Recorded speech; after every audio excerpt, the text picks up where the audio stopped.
and we know our resource person for the day. So let's start today's session. This is session 4 of learning collaboration. It's like a learning session from the classroom teachers to the classroom teachers. And this is the fourth in the series. And we welcome all of you who joined us today on a Sunday afternoon. For me, especially, it's a time when I have my lunch and I go for a nap because that's very important. And I really understand that it's difficult on Sundays. But then we are all enthusiastic learners and we make those little arrangements, little adjustments so that we could just come and improve upon our learning area. So today we have Meenu ma'am again, who will take us through the second part of the AI syllabus for grade 11 CBSE. And we will be talking about from unit 6 to 10. Yesterday we did unit 5, 1 to 5, and today she'll be taking us towards unit 6 to 10. So as you know, Meenu ma'am is the head of the department Computer Science in Venkateshwara International School, Delhi. More than her designation, I think she is a real asset to her school, to her friends, and to the rest of us because she believes in sharing her knowledge with other people. And no, she had a tough time when she started, and she realized that, and that is why she volunteered to help us out as we start our journey. So welcome to the session for Meenu ma'am, and thank you so much for agreeing to do 2 sessions on a Saturday and a Sunday back to back. So I would not take anybody, any more time in wasting because she has a lot to cover today. I welcome all the teachers who have joined us today. Please remember, after the session, we have a feedback. Please do not get me wrong when I insist on giving feedbacks. There are 2 purposes for that. One, the resource person is able to know what was good, what needs improvement. Second, that's the least we can do for the person who has taken the session for us. So please make sure that when the feedback form is shared, you have time. You don't have to immediately fill it, but take your time and fill it before evening, before night, so that when I send across the resource person, the feedback form, there are no nulls, no's, none. Words like that, please avoid. We are educators, and I'm sure that we all appreciate what is being, offered to us free of cost. Sometimes in life, we take things for granted, which is free of cost. That does not has a cost attached to it. We just take it for granted. So please, let's not go back to that category.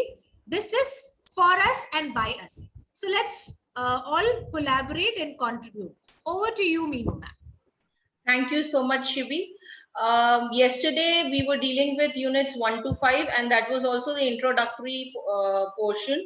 Today, when I'm dealing with parts 6 to 10, this portion will be having a lot of emphasis and importance in class 12. So whenever you are teaching this portion, keep that in mind. Also, out of 6 to 10, now what happened was in units 1 to 5, we had 3 theory chapters and 2 practical chapters. But here, there are 3 practical chapters and 2 theory chapters, and the theory portion is also quite a bit. So you will have to do a little bit of research work, especially in the theory chapters also. So we start with unit 6, that is creative and critical thinking. Now, other than the portion on creative and critical thinking, they have emphasized on design thinking framework, the 5W and 1H problem statement identifying framework, and then also how to write down the problem statement and the ideate part of design thinking. Now, I'll tell you why the ideate part is important. So there is not much in the book also regarding creative and critical thinking. It is just an introduction.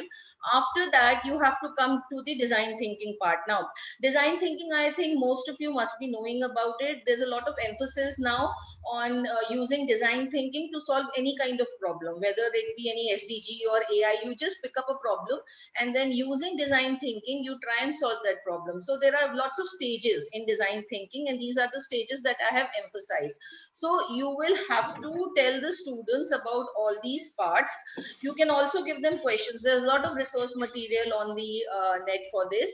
And they must be very, very comfortable with all parts, because when we're talking about project in class 12, so they'll have to use this design thinking ideology to give their project. So initially you could talk to them about empathize. That is one of the most important parts, because then you are taking information from the user, you actually doing the data labeling part in the emphasize and the define part. So here you taking information from the user, filtering out the data, keeping what is the important part and what is not the important part. So you can talk to them about emphasize and define. In class 11 especially, we are supposed to do a small project. I will also talk to you about that at the end of the session. So that is why the empathize part will become important. Also, once they have decided upon a problem statement, for example, so how to develop that problem statement. So using this would be used 5 W's and 1 H.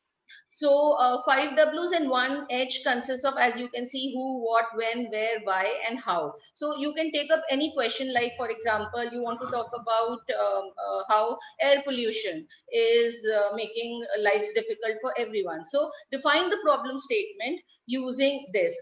Harmeet's book I had gone through for this particular topic, and it uses the 5 W and 1 H very nicely and explains it very nicely. She's also given very beautiful examples. So you can also go through that book.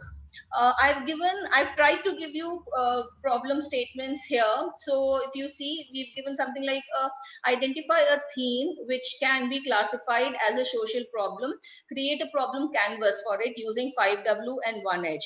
So if suppose, like I had taken the idea of using air pollution for using 5W1H to define that. I think somebody wants to enter, Shivi.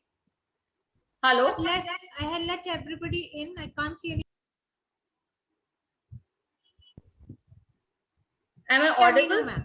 Okay, okay. Yes, okay. yes, you're now audible. For a second, it was frozen. Okay, okay. So suppose I take up the same thing, your air pollution. So you could say, like, if you use who, so you are asking about a person. For example, who is the one who is getting affected by air pollution? So you could say everybody. Then what? So like this, you keep defining your problem statement. So what would be asking the information? So what is this air pollution all about? So air pollution is because of the fuels that are released in the air due to, could be the gas emissions from the car, could be the gas emissions from other factory units. So like that. When does it take place? All the time. Where does it take place? Everywhere. Especially you could say cities, and where there are more factories. Why? Because obviously people need to travel from one place to another. So this is how you define your problem statement. This is one method. Students have to do this very rigorously. You have to give them ample practice, because in class 12, when they are filling up the logbook, they have to use this methodology to give the problem statement. It is there in the logbook. And then of course design thinking also, I had done this question with my students, that using design thinking, give a solution to the problem of creating a better toothbrush. So we actually sat and analyzed the features of different brands of toothbrush. We had taken up Oral-B and Colgate, and we had analyzed, and then we had jotted down that what could be made better into it. So in India, there is actually right now, we don't have, or probably every place does not have an automatic toothbrush where you just switch it on and it starts moving on its own. So students had come up with that idea that we are now in that phase that we can have such brands everywhere. So talk to them, they will have lots of ideas on such kinds of questions. If you need to read more material, then this is also one link I have given. You can read about design thinking and how to make changes in the kitchen using this design thinking problem ideology. So this gives very good reading material. So you can use this. Then I come to data analysis. This is chapter 7. This has lots of statistics in it. So you will have to talk to students about structured data, which is date and time, string, categorical, representation of data in terms of graphs. Now, when you're talking about graphs, please give special attention to scatter plot and bar chart, because they will be using scatter plot in the next chapter when I come to regression. So they must know how to grasp data or analyze a scatter plot and take out data from it, or understand the content of what the graph is saying. So like I told you, when you talking about analyzing a graph and developing a story, so this starts from there. So then it comes here, and by this time your student should be able to analyze the graph, and from there we'll then go to regression. Also, we have mode, median, and mean here. These are very simple concepts. Only the simple part is given here. We also have in statistics the discrete series and different types of series. It is not mentioned in the book, so it is not necessary that you also do it. Also, I can give you another hint that this is also chapter number, the last but the one chapter in class 11th, maths. So if you talk to your maths teacher, probably you could do this chapter a little later, so that by that time students have already done it in maths.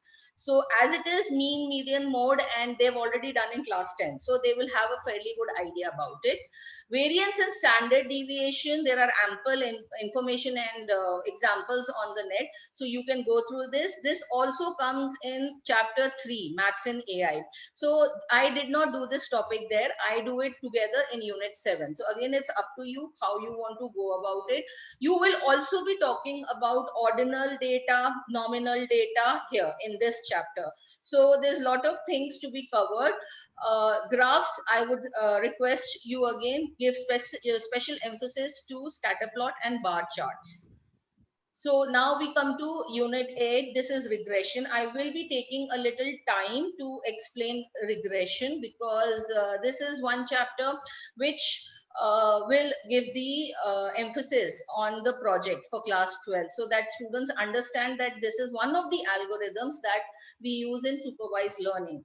And this is a very interesting chapter. I did a lot of research work in this chapter, so there were a lot of things that I understood and I came to know. So they will be, students will be given something like a scatter plot like this.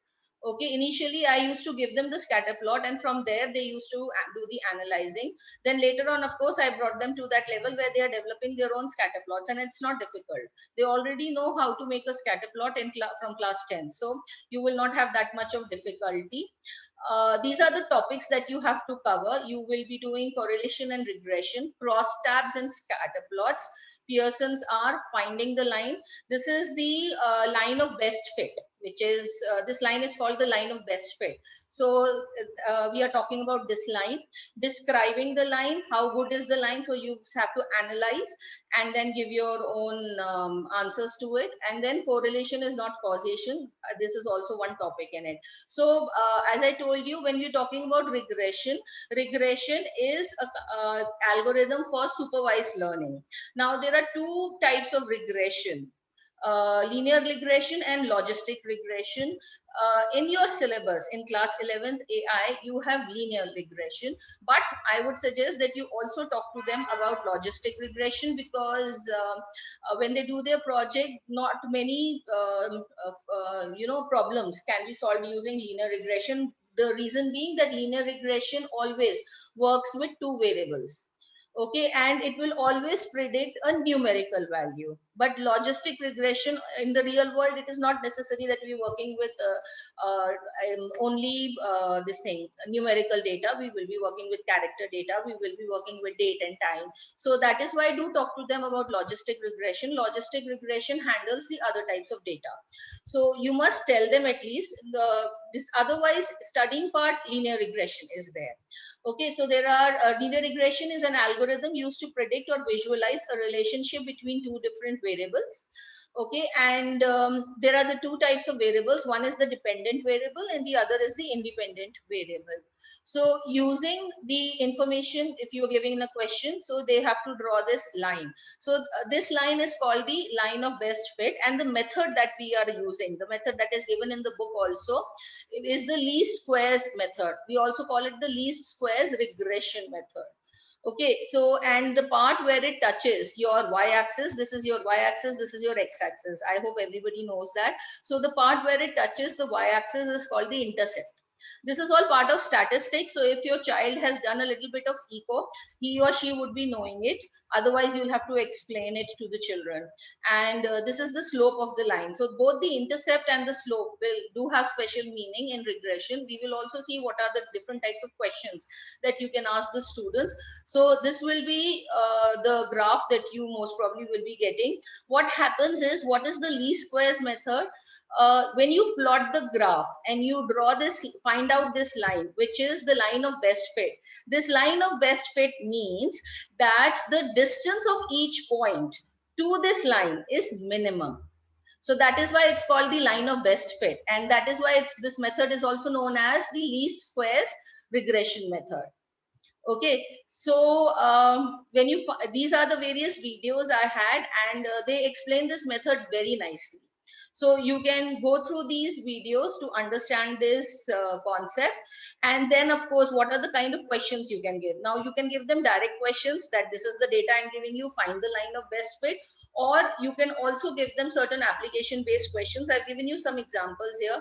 Like this was a very simple question I asked them, which of the following is a regression task? So here you can see we will be having only the first option because this is a numeric value. The rest may or may not be a numeric value. So when it is not a numeric value, then it is not linear regression. Next is, now here you give them a question where you already give them the graph, the equation that you find for the graph. When you give them this graph, you give them an equation, y is equal to a plus bx. So this is the equation that you get out of this line. So they will be dealing with this equation and then obviously finding out the relationship between the two variables using this equation only. So here, like I've given one question. Suppose that a research group tested the cholesterol level of a sample of 40-year women and then waited many years to see the relationship between the woman's cholesterol level and her age of death, at which age she died. And the equation of this regression line was found to be so and so. Okay, so interpret the slope of the regression line in the context of the study. So here, if you can see the line, you have a positive relation here. It's a plus. Whereas here you have a minus. So that means it's a negative relation that we have here. So the slope of the regression line, this is given in the book. So you need not worry that how do I explain it to them. This example is given in the book. The equation is given in the book, sorry. The slope is equal to rise upon run. So you will have minus 0.3. Okay. And then run is your 1 because it is 1 unit. You are taking 1 unit on the graph. So that is the way you analyze. So you can say the rise in the change in y, and y represents the age of death. Since the slope is negative, the numerator indicates a decrease in lifespan. So as the cholesterol increases, the lifespan of the lady decreases. So this is how you can find out the relations. There are ample questions on the net. You just put down questions on regression and give a Google search and you will get the question. This is also one question I took up from Google only. A biologist is comparing the intervals between mating calls of a certain species of tree frog and the surrounding temperature. The following results were obtained. Now here I've given them a direct question that you find the equation of the regression line and then give it in the form of m is equal to a plus bt. The entire formula is given in the book. That is why I said this chapter will have a little bit of calculation. So they have to sit and calculate. So my only request, because I spoke to the maths teacher, she told me, she said, when you give these values, because they have to find the squares and then the square roots. So there's a lot of calculation involved in this particular question, this type of question, when you're asking them to find out the line of best fit. So what she said was, she said, you try and give them smaller values because then the calculation takes longer time. And then obviously children would be making more mistakes. So keep that in mind when you are doing this chapter with them. Also, we have something called as Pearson coefficient. This will be giving you a measure of the linear association, the graph that you're getting it. So this will tell you whether you're getting a positive relationship or you're getting a negative relationship. This video link I've given, this explains it very beautifully. You can either give the same explanation in your class, or you could play this video. This will do the work for you, because this really explains it very well. Then I come to unit 9, that is classification and clustering. Now, classification, like I told yesterday, it is a type of supervised learning algorithm. It is working with labeled data. So you will be categorizing your data into two parts, disease or no disease, for example, spam or not spam, if you're talking about emails. So that is what is classification. The best example I can give you, you have a pile of fruits. So you classifying, these are apples, these are oranges, these are mangoes. So that is also your classification. In classification, we have the confusion matrix. Now, teachers who are already teaching AI in class 9, 10th, they would be knowing what exactly is a confusion matrix. Confusion matrix is what actually tells you how good your model is. So these two values, these are the true positives and these are the true negatives. If these are good, that means your model is working well. Okay, so you have to, the questions are given in the book, you have to make them create confusion matrix. Okay, these are the various links of the videos that I had gone through. Also, questions that you can ask them. You can ask them about precision, recall. It is again, the formulas are given in the book, so you will not have any problem. Do talk to them that every model can be having its own confusion matrix. So if you're using neural network, the predictions made by the neural network will have its own confusion matrix. If you're using regression, logarithmic regression, then that also will have its own confusion matrix. So one of these videos, I think, talks about that also, that if you're using different models, then confusion matrix is the one which gives you a clear idea of how well your model is faring, how well it is making predictions. Because if you have a good value of true positives and the good value of true negatives, that means it's predicting correctly. Okay, so this is one thing you need to do. Then we come to clustering. Now, fortunately, you don't have to do any kind of calculations in clustering. It is more of the algorithm that is there in the syllabus. So I would suggest clustering actually is an unsupervised learning algorithm, and it tries to find a pattern in the collection of unlabeled data. So you already have data in it, and you all can't, you have to try and find the pattern in that data. So like I told you yesterday, we have the Amazon recommender system, that a person shopped for certain things and then they give you recommendations. Since you shopped for this thing, other people who were looking at this product were also looking at similar products. So that is why they give you recommendations. So clustering actually is used by the recommendation system. I would suggest let them see the videos first, because these videos give them very good example. It is explaining with animation, and then explain the algorithm to them. Because once when you are explaining the algorithm, you actually can't do clustering on the board and then teach it to them, whether you're using the online board or you're using your Blackboard when the schools reopen.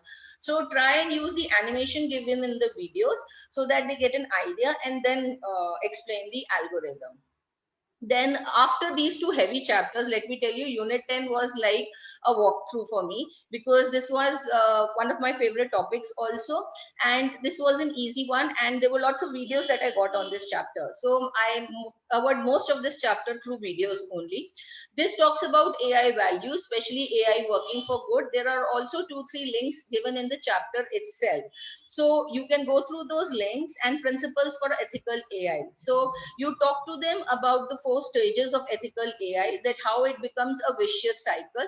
We are all products of our environment, so we are already having any kind of bias in us. For it could be a very simple bias, like on Tuesday we will not have non-veg. That itself is a bias.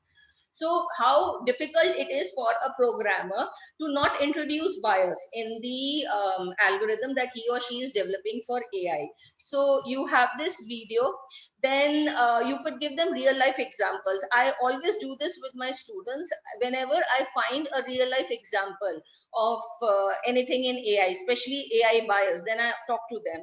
This, everybody knows Amazon's automated hiring tool was gender bias. This is something that my students did not know about. This happened in the Marriott Hotel, and this was called the racist soap dispenser, because it would dispense soap when it saw a fair skin hand, and a darker hand it would not dispense soap. So there was a huge cry, hue and cry against this, and of course it was removed. So you can talk to them about such real life examples. They will understand how bias creeps into your algorithm, and how important it is that AI should not be biased. You can watch this video.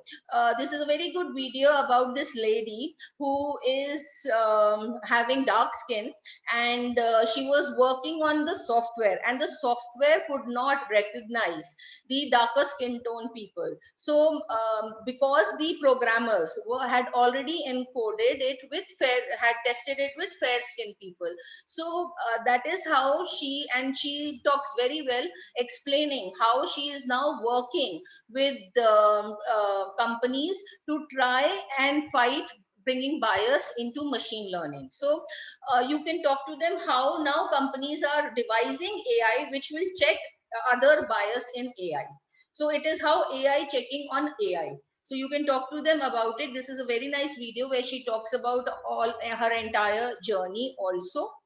And yes, this finishes 6 to 10. So if you have any questions, you can ask me.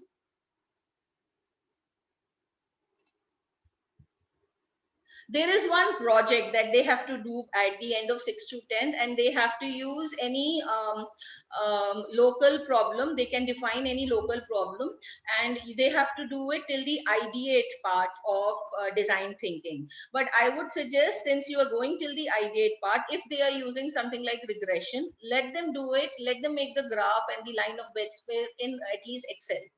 Though they have to do this manually, but let them do it in Excel so that they have a fair idea of how to go about it, so that in class 12 they know how to go about a project. Let them sit and write the entire ideate part, the emphasis, what questionnaire they were asking the other person. So let them do that, and afterwards then of course they can collaborate and come up with some good ideas. So any questions from your side?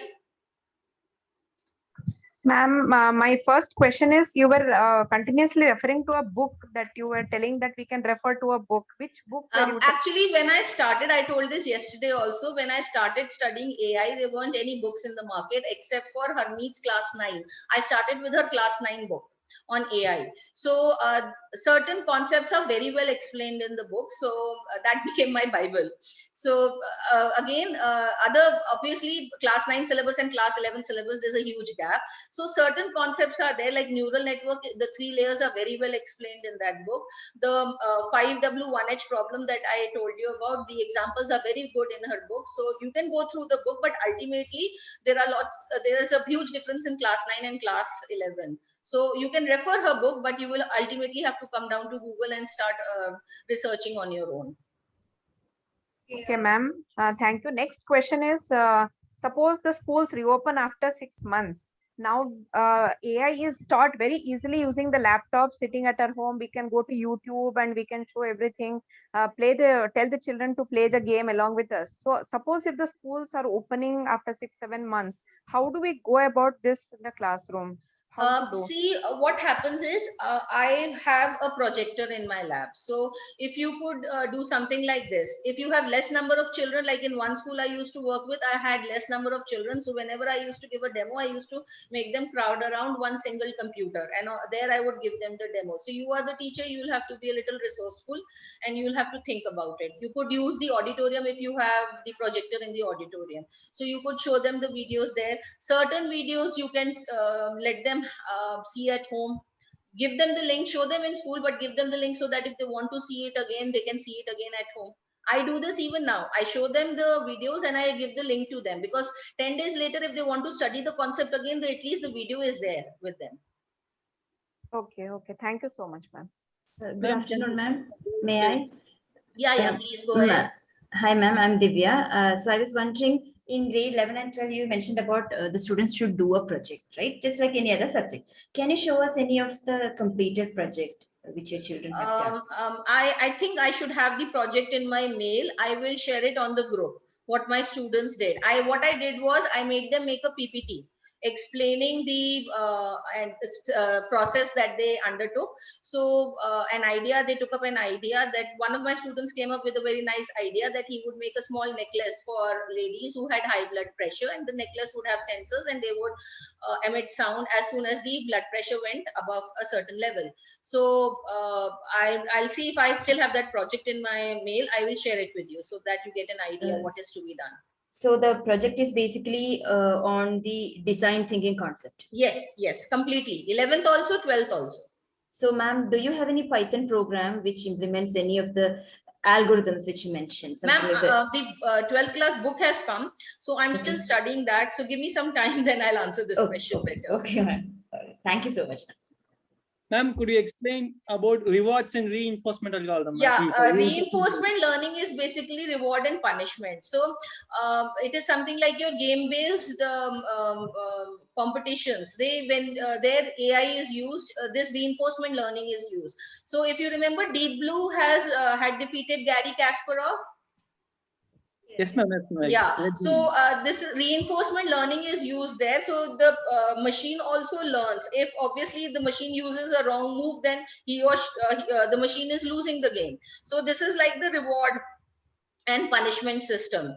So the machine then learns that I made a wrong move and therefore I lost the game. So next time I will not make this move. So that is how this goes.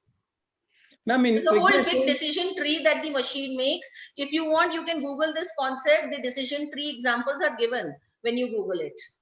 Okay, ma'am. Ma'am, can you explain an example for the regression, ma'am? I think regression works on the continuous data. Can you explain with a simple example, ma'am? If you can see the PPT, sir, I've given examples there. It works with two variables. So if you see, it can work on any simple thing like this one, where I am talking about, the difference between the mating call of a special species and the surrounding temperature. So how the temperature is differing and the mating call is different.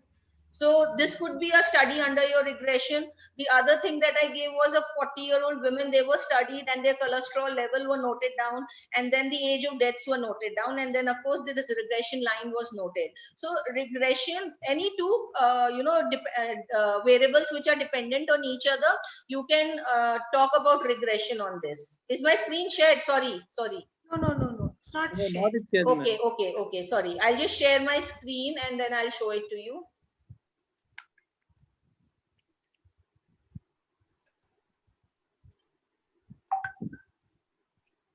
Yeah, so can you see the screen? Yes, ma'am. Yes, ma'am. So here, if you see, they've done research on the cholesterol level of 40-year-old women, and they've noted the cholesterol level and the age of her death. So this is how you can have one regression. Regression works with places where you have two variables dependent on each other. Here, if you see, it is the time interval and the mating call of a certain species of tree frog. So if you see, not the time interval, the temperature. So as the temperature is differing, the mating call is also, the length of the mating call is also differing. So just study on the net, you will get lots of examples also. Ma'am, shall we consider the variables happiness and income for the regression data set? Yes, I gave one question to my students where I talked about the number of hours I was resting and my grades. So the more number of hours I was resting, and so my grades were going down. It was linearly. The more number of income means we have more number of happiness. I would not agree to this because there are other factors also. But yes, for a starting question, you can give them to the students. Thank you, ma'am. May I? Yes. Please correct me if I'm wrong. There was an example which I used for my students to explain the concept of the linear regression.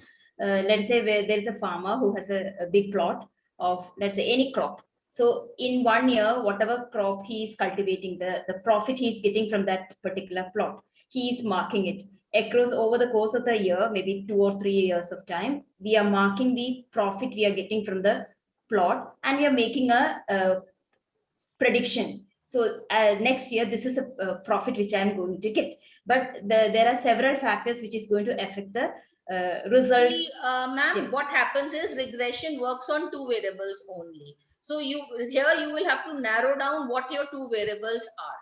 Because Right. what you are talking about, this can go towards logistic regression. Also, there are lots of factors for crop yielding. It Okay. can also go towards the k-means also. Okay. K-means or KNN also. So it depends how you're taking up.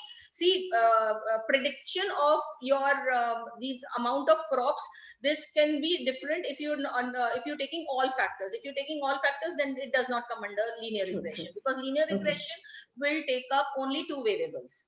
All right, ma'am. Okay, so that is So you because could talk to them about the number of hard work that the farmer has put in and the crop yield, or you can talk to them about the amount of rainfall and the crop yield. So only 2 variables, because in a graph you can plot only 2 variables. True, ma'am. Since we 9th and 10th graders, we don't have to go into much deeper. What I just mentioned is there can be several factors, and due to this, the result may not fall in the best line we predict. There can be deviation from the line. So the logical the regression factor can be implemented in this scenario. But thank you, ma'am. Thank you for clarifying. May I, ma'am? Yes, please. Ma'am, can you just guide us like how the 50 marks of practical would be divided in class 11th and 12th? Both, I should say 11th and 12th. Class 12th, it is given in the syllabus, so you can go through the syllabus. Class 11th, actually, not much is given, but what you can do is like for the half yearly, since I had already developed the chatbot with them, so I had asked them to make a small chatbot. Okay, and then for the entire year, you could give them story writing. And then there are lots of things, because it's a 50 marks, so you can take a 2-hour practical. So you can ask them to do lots of things. You can give them a graph, let them analyze the graph and write a story about it. Give them the regression line graph, and then ask them to analyze from the graph and answer certain questions. And so plot lots of it things that you with the can help give of them. plotting. Talk to, let them make a small presentation about ethics in AI. You can do that also. Means there is no set format for it. Anything we could have. See, class 11th, as it is in other subjects also, there is no set format. You can do whatever you want in class 11th. And only thing 12th, is, try that your students know all the basics, so that once they come to class 12, they at least have not forgotten the basics. Okay. And for 12th? 12th, ma'am, if you study the logbook, the project logbook, you'll have to concentrate on the project logbook. That will take a lot of time, because it's a 50 marks project logbook. There's lots of data that we need to fill them. We have to fill dates when you put up the questions to the user, what was the date of the questionnaire, when you started working on the project code, when you gave the project code for testing, lots of things to be added in it. So that will take time. So class 12 would be mostly devoted to your project only. Okay. See, project, do not think of AI project in terms of only coding. कि मैंने एक question उठाया, picked up that question. I have 2 variables. I have to make a regression model in it. This is the coding I do. This is the graph I do. That is not the AI project, and that is not the work of the design thinking ideology also. Design thinking means you have to devote a lot of time on empathize and ideate. That means you have to collect data. Then you ideate that how well it will be able to solve my problem, whatever solution I am giving. So lots of things go into design thinking. Keep that in mind. Do not think only about the coding part. Coding part is quite small. If you see the project logbook, more is the what you can say, even in the real world, we devote a lot of time in the designing process, in the thinking process. So the same thing applies here. Let them think how well they can develop the product or whatever project they are picking up. Code you can pick up from the net also. Code, even if they make it in Excel, that will be acceptable. If they make a small website and explain the data domain of AI, whatever data you suppose you're taking up, the deaths which happened in wave 1 and the deaths which happened in wave 2, and you're trying to draw a graph in that, and you make a small website on it. So that will also work. But how you're going about it and how you're incorporating AI, the journey you will have to show in the logbook. Thank you so much, ma'am. Thank You know, you. ma'am, Harmeet ma'am would like to give an example. So, Yes, please do so, Harmeet. I don't know. I'm on my phone. Whether I will be able to share it from here or not, let me just try. So you will probably first of all have to give me the sharing rights, probably. Yes, you can share now. Can I share it from the phone? I don't know whether it's going to open or not, but I'll still try. Okay. So screen.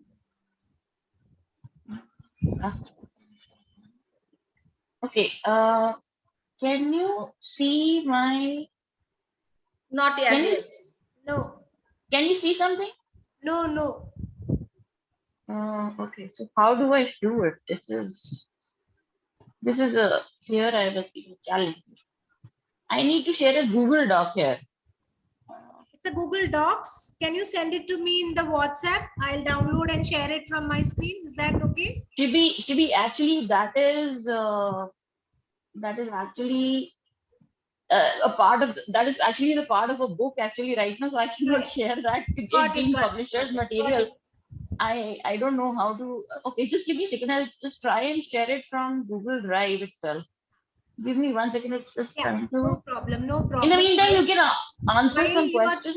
while you are Yeah, doing anybody that, else has any yeah, You can questions? Ma'am, answer some questions. Ma'am, I have a question. Like when we start grade 11, see, we have part A and we have unit 1 to unit 10, right? So where do we start initially? What all are the chapters you would suggest for a grade 11 teacher to start with in AI, so that the Go children... sequentially, other than maths and AI, because I told you there was the set theory is there and they already had that chapter in maths. So probably you can talk to your maths teacher and delay that a little bit. Otherwise, go sequentially. So we'll Yeah. take part A first and then we will move on to... Yeah, because unit you have to 1 talk, give them an introduction. So unit 1, obviously you will have to do with them first. Yes. When you do the last chapter, you've already covered most of it in ethics in AI in unit Yes. 1. So the last chapter, unit 10, will not be difficult for you. Like I told you, after doing these two heavy chapters, 8 and 9, this was a very nice walkthrough. So maximum, I showed them the videos only. Okay, ma'am. So, and as you said that we will not have much of, restrictions as far as the practicals in grade 11 are concerned. So we are free to give them relevant projects from the topic or from the domain that they have learned, where they can implement what they have learned, right? For See, grade 11. Shivi, it is not even necessary that you give them the projects. I did not give them the projects. Okay. My students came up with their own ideas. One of the girls in my group, she talked about giving equal importance to the transgender. So I asked her, how will you use AI to solve this problem? So she had talked about this, and I said, if you can make this into a project, it would be a very good reference material also, so that I can show it to my other students also. So they will come up with ideas. You just throw out the ideas to them, and they will, I'm telling you, they will take you on a very nice journey. So the idea basically for an AI educator is to do a thorough research, prepare yourself in the topics and understanding, and lead your children in exploring the concept, just like Divya always insists that you take them together with you, so that together you can explore all the topics. So there are topics where we get stuck, they help us. There are topics where we help them out and tell them, okay, this could be done like that. So it is going to be a pure collaborative learning. So as an AI educator, I believe now we have to shift our thinking also a bit, because from years we have been following some syllabus. I think to 15 years we taught them C++ and Java. We were tired of it. I'm so grateful to CBSE. They changed the syllabus, made it into Python. So again, we started learning about it. Now we are there, we are learning Python and we are teaching Python, we are comfortable. Now again, a challenge has come our way, which is about artificial intelligence, and it is going to affect our lives in every possible way. So all the educators must keep in mind that the syllabus is there for reference. So we can refer the syllabus, and then we are free to, plan our lessons or get Correct. contents, right? And there are, Correct. and I don't remember who was it, and if that person is present here, there was a teacher who was checking out if there are some courses on AI where you can get certification, because there are now schools asking for certifications like, are you well versed with I had AI? shown the links of the courses yesterday. All the courses mentioned in the web, the links that I had given yesterday. I think that is just page 2 of my PPT, yesterday's PPT. They are all certifications courses. So once you do those courses, you will get the certificates also. So I think, you know, there are these courses which we can take up, which would also help us to explore further beyond what is there in the syllabus. Yes, Ritu ma'am, you've been raising your hand for quite some time. Go ahead. Yes, ma'am. I had this question like in class 12th, when you when the children start with the project, after they've done the design thinking part. Now in the logbook, there is a mention of the tool which the students have used. So is it necessary to be Python, or it can be any online portal to complete the project? No, it can be anything. This I can tell you, I had asked Harmeet only, and Harmeet had also said that it can be anything. It's not necessary that you have to stick to Python. So that means. So that's why I told you, if you do not Yeah. take up, say, machine learning part, see, there are lots of domains in AI. Yeah. One is the data domain also. So if you take up Yeah. data, like the example I gave you, taking the number of deaths in the first wave and the number of deaths in the second wave, suppose. Okay, so and you try and build up your website on this data. So you're taking only the data part, then you're using HTML. Yeah. And Suppose probably you we're can using give some computer- graphs in it. Suppose we're using computer vision, then we can use any tool like Teachable Machine or anything for the project. Yeah. But I would suggest let them do a little bit of research work. Teachable Machine doesn't have too much of research work. Once the project You could use Teachable Machine as one of the tools. You could use just to make a prototype. Otherwise, so research you is could done. use it as one of the tools. You could have them develop a chatbot on IBM Watson. So like this, so at least it would be a good project. So that means AI still doesn't let the child explore the Python modules, the strength of the language. It's mostly the concept. No, ma'am, in class 12, the first chapter, there is coding there. If you study the course material that has been given by CBSE, it does have coding there. You'll have to teach that part to students. And it's quite complex. I am still. That's what I was wondering actually. The Could moment be that once I do it, I might find it easy, but right now it's a little complex to me. Yeah, because what I understand, the moment you start with regression, you need to have a thorough understanding of NumPy and Pandas and data frames, you know, how to. No, if you're talking about the concept part, then you don't need it for class 11. But if you're doing it, you could try once you've gone through class 11, then probably Shibi, we can have a session on Orange Data Miner. This is one tool that I've learned in Global Teacher Academy. So it's a very nice tool of visualizing the your AI process. So I could show them that, I could show you that, so that you also show it to your students that how AI, you are actually working on AI using the various algorithms. Yes, definitely. We do, ma'am. We can have that another session based on that. This would be a little later. Once the teachers have gone through the syllabus, then only we can have this. Yes. Harmeet ma'am, we can see your screen. Yeah.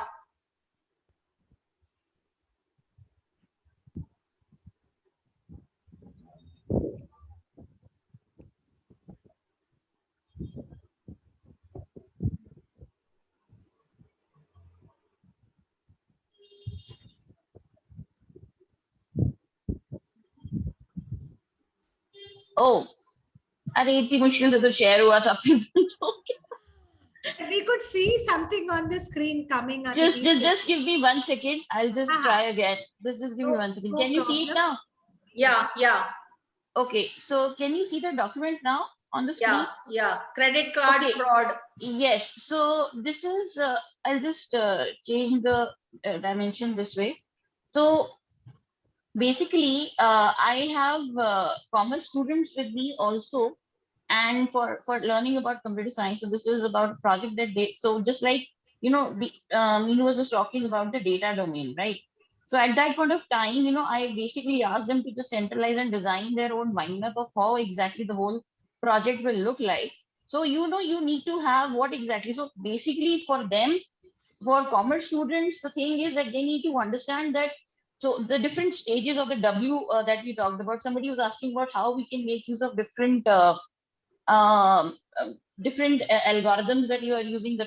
So different algorithms were utilized for designing this. What were the meters? I'm just not going to bore you with this. But then there was a lot of understanding about profiling report and different maps that were utilized for working with this. So, and then comparing which algorithm worked best on the data set, looking at the evaluation sectors.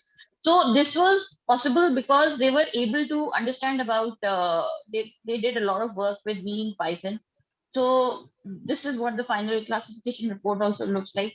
But then this is a project which comes with a conversation related to a separate stream. So if I'm looking at a project which was done for a commerce student, was more from the fact that he is further going to work in the field of data science and AI. So what the biggest mistake that most of the people understand is that and even for that matter, the management also thinks is that, AI means it's a robot.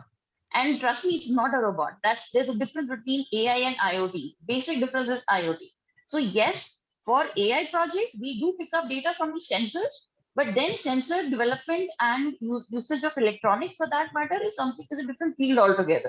They're only sharing the data and flowing into the system, and then with system we are trying to predict what is the possibility. So we look at the empirical data, like for example, the predictions that we are looking at, that the third wave is going to hit us in the month of October, and we have to be ready for that. And what are the things, like, so many examples. I really loved your example, Meenu, when you talked about that toothbrush.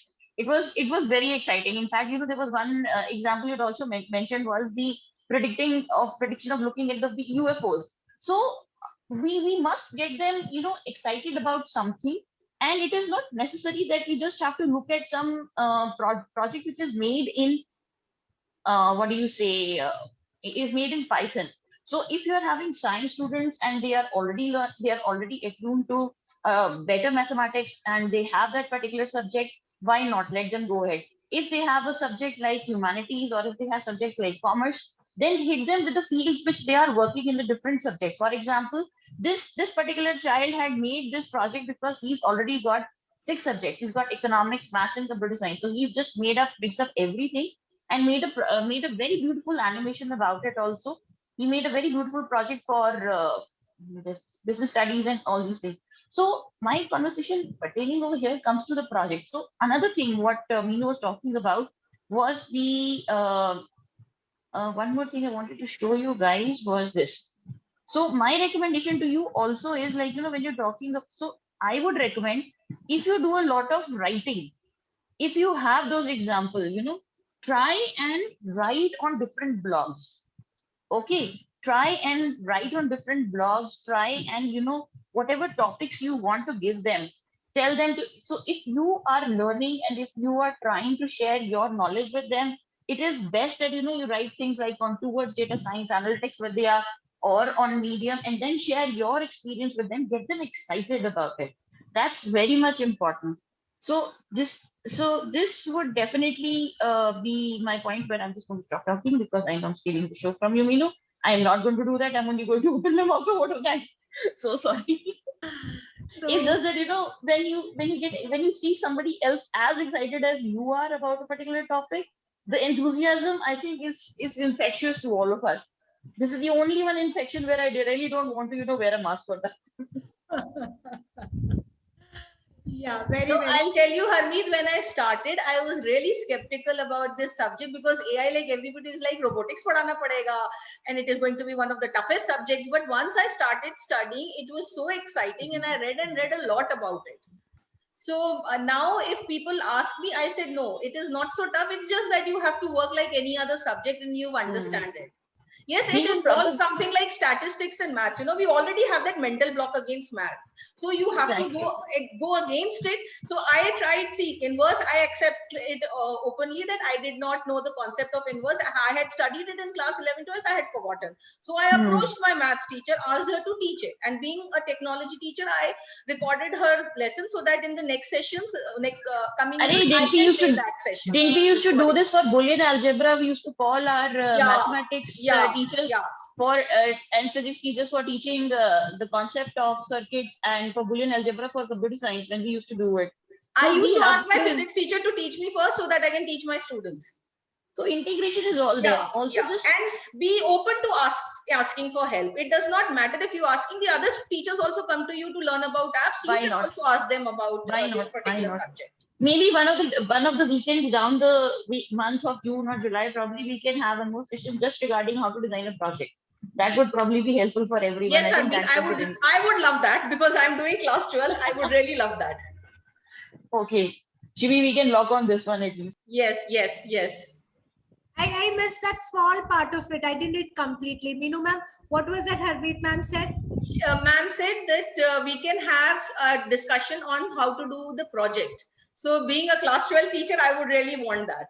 Yes, because I saw a chat box, a comment where the teachers were saying that they have learned a lot about coding. Sorry, they have learned a lot about theoretical from all the webinars. Now they would like to have some hands-on. So I think once we get started, then probably we can arrange a session, because you need to understand the theory thoroughly, and then only you can move on to the practical side of it. Then we will definitely have hands-on session. Thank you so much for offering. Anybody else who would like? I'm loving the discussion that we are having here. Rather than a question answer session, this has evolved into a discussion forum, which is a very, very healthy thing to do. So anybody else who would like to ask any questions? Anyone who would like to ask any questions, please unmute and ask. Don't bother to type. Please unmute and ask questions if you have. Ma'am, should we teach them how to plot a regression graph or something like that, or only the concept of regression? No, you can teach them the plotting part also. They already know it. How to make a scatter plot. They have done that in class 10, because I had asked my students that if you want, I can teach this part also. But they said we already know how to make a scatter plot. How to analyze the scatter plot and find out the line of best fit, that you will have to teach them. No, you are telling that students know how to plot a scatter plot, like in which on the graph paper. On the graph paper. In mathematics, you are telling? Yes, they have done it in 9th and 10th. They have done that. Otherwise, the videos that I have shown you, that also teaches that. How to plot a scatter plot and how to find the line of best fit from that. Okay, ma'am. Make them do one exercise using going through the entire process, plotting the graph, finding the line of best fit. And then, you can give them a further question that now you found the line of best fit. Now find out what this person will, do the prediction, whatever data you're taking. For example, you're taking that data that I took, the lady, 40-year-old lady and age of death. So then you can ask them to predict that at this age, at this cholesterol level, can you predict her age of death? That is bad. Okay. I took that example, so okay. Can we suggest those P-Tech courses by IBM for the students? Smita, have you gone through my slides, yesterday's slides? Yes, ma'am. So the second slide mentions the courses. Okay. There's one on PTM, there's one on Mindspark, there's on Coursera. So you can go through these courses, they are good. Okay, no, we can suggest the children also to take up these courses, right?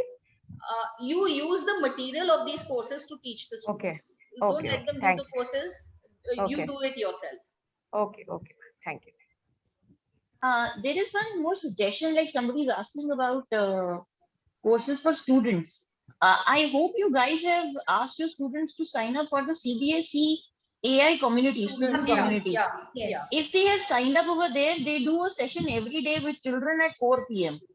So that's a very good thing. Like they have their boot camps also, and they can actually learn a lot. And there are forums where our students are actually doing a lot of great work. There are projects over there that you can utilize and see it over there. So that's a very good resource for students at least to sign up. Okay. Yes. I'll follow up this with my students then. Good thing it is a brilliant suggestion. AI community which CBSE has offered. It's for the students also, and teachers can also. So I think as teachers is yet to come up. Teachers is still under development, but I think students is already done. AIstudent.community, they can sign up with their email IDs and they can attend the different sessions on different domains of AI. And this is done by AI for Youth. So, and they can also follow it on social media. In fact, you guys can also follow it on social media. Very nicely maintained. Okay, ma'am. Someone has posted a question. See, forgive my ignorance. I don't know what PTEC stands for. Should we make accounts? PTech. P-Tech scans. Huh. Should we make Yeah. accounts for students on P-Tech? It's not That's the necessary. question. I think it's important that you do the course first, understand the concept, and then teach your students using the resources given in the courses. P-Tech has very beautiful videos. Some of the videos even I utilize for my students, so you can do the same. Is that It's a not learning necessary. platform? Meenu ma'am, is that a learning platform, this P-Tech? No, the courses, like you have Coursera, it's the same there. So the P-Tech AI Foundations course, I really like that. We did that in our Global Teachers Academy also. So the same link I have given here also. Here you are, P-Tech is actually short for Open Tech, and it is maintained by IBM. Yeah. And but the thing is that if you're wanting to sign up over there as a student, then you have to use a school email ID, and then it has to be through a division. That is why, because when you were doing it through Global Teachers Academy, they had signed you guys up specifically as students over there. So student ka sign up will be a little difficult over there. In case you are a registered user with them, not with a free account, like a school sign up, then it is easy for your students to do it. Otherwise, for a teacher, you can sign up, but for them, otherwise for them, that is different. For student, it's going to be different. It's PTEC. In fact, you can look for mindsparklearning.teachable.com. That is also equally the same. Harmeet ma'am, could you just type that in the chat box so that others can take it up from there? यार वो phone पे मेरे से लिखा नहीं आ रहा. If you can type, it's Mindspark. I'll do it. Learning. Yeah, Mindspark. I'll do that. Mindsparklearning.teachable.com. Mindspark भी लिख के सर्च करोगे आ जाएगा.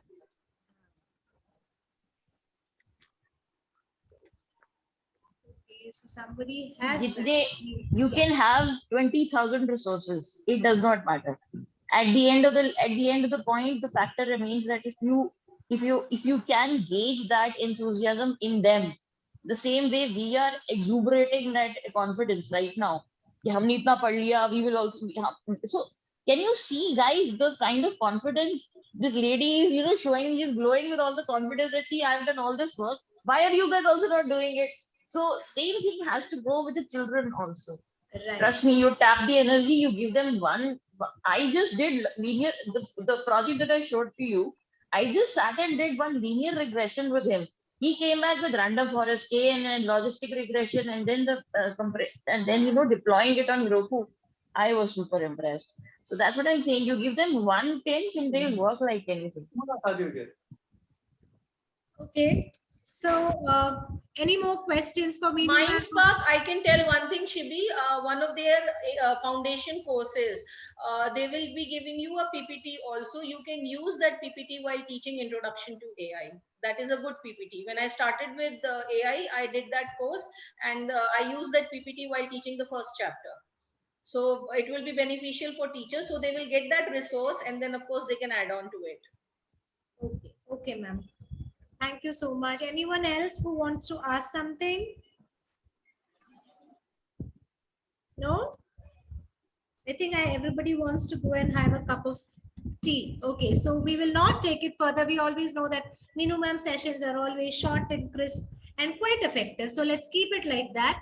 And I would love to invite Harmeet ma'am to offer the vote of thanks or to propose the vote of thanks. Harmeet ma'am, over to you. Don't you think I've spoken more than enough anyways? Anyways, guys, it's all, this is something that I share with a lot of people when I am somewhere in a session that, in 2014, we had become Google certified trainers. And I remember Jay Thomas had come from US, and he had said that, an educator is an effective educator if you become like Google. And the whole crowd was like, what does he mean by that? So he said, be like Google. The more you share, the better you become. So similarly, we cannot lock our intelligence and lock our learning in a safe and say that, we have that much amount of knowledge. You become more knowledgeable and wiser in the world if you share your thoughts with the people around you. And if you know something and you share it with people other than who don't know it, I think you've touched them in ways where you have actually tapped that positive energy back to yourself. So I would strongly recommend that, you be the educator you are, you keep shining the way you are, and keep, yesterday Shibi had called you a torch bearer in this line, and I am so proud of you, my friend, that I know you, and I have never met you personally, but I have spoken to you, and I'm actually awed by the way you actually tell everybody that you took it up from my book. It's free marketing. I don't mind that. But anyways, it's thanks for everything. But I would say, with folded hands, Guru ko pranam, and thank you so much for all the intelligence and the hard work that you have done, and you have helped out all the people around us, like us. So learning never stops, whether it is a 16-year-old, whether it is a 30-year-old new joining school, or whether it is us. I don't want to tell how old I am. So exactly the fact remains with everyone. So keep shining, keep throwing the light across to everybody around you. And as Jay said, be like Google.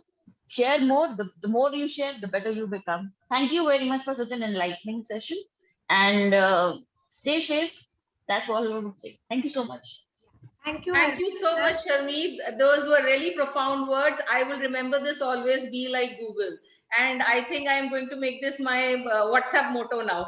I'm going to put it in my WhatsApp status now. So be like Anytime. Google, share. And yes, I will definitely connect with you again for the project. I would love to hear Anytime. from you. Anytime. So yeah, so probably end of next month, probably then once you are a little. Yeah, sure. We can sure do that. And thank you so much, Shibi, for giving me this opportunity. This was one opportunity when I spoke to so many people, and of course, Harmeet, I got so many ideas to develop myself further also. So yes, very nice of you, Shibi, for giving me this opportunity and this platform. It's completely our pleasure. So we leave you all with this thought of be like a Google, as Harmeet ma'am said, shine bright, share what you know with others. When you share what you have, the universe brings so many things back to you. Okay. And you are connected with a lot of people. The energy that you give out, the positivity that you give out. And when other people learn, they think about you, they thank you in their hearts, all that comes to you. So be like that, be a collective force. I have posted the feedback link. I would really appreciate if all the teachers who present here fill that feedback link so that, Meenu ma'am also gets to know, okay, where are the areas or which are the areas, because she is a trainer.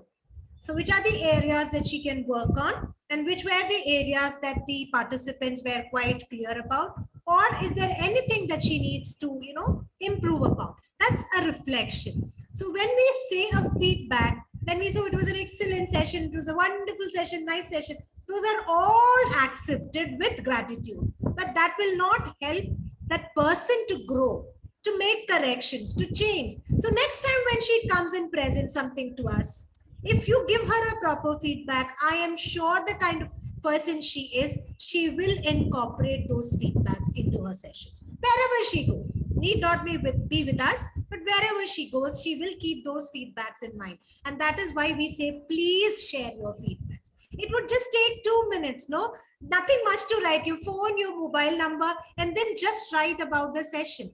Is there anything you want more? Okay, what are the topics you would like more, for us to cover? Things like that. So I'm not extending this meeting further. Thank you, Meenu ma'am, for accepting and coming again. We look forward to more sessions with you as we go ahead with our own learning. And teachers, as AI educators, as computer science educators, we have a lot of responsibility on our shoulders. Okay, the children that we are, helping to grow are the children who will become the future of the world. So if you give them the proper knowledge, the proper ethics and values of that particular concept that you are teaching, it will go a long way. Please do not consider your profession as a job. It is a vocation. It's a service. That is why we always respect our gurus. We always remember them with gratitude. So tomorrow, if there is a child who thinks of you with deep gratitude in their heart, you can think that as a teacher, your life was a success and you did what you could. So have a nice Sunday evening. We have a session from Venkat sir coming up on next Saturday. That is from morning 10 o'clock till 11:45. And he will be taking us through domains of AI. We look forward to that session. And if there are any more sessions that you would like to have, or if there are sessions that you would like to take for other educators, please do connect. We'll make sure that we will arrange for it. Thank you so much. God bless you all. Thank you. Stay positive, stay safe. Bye-bye. Bye.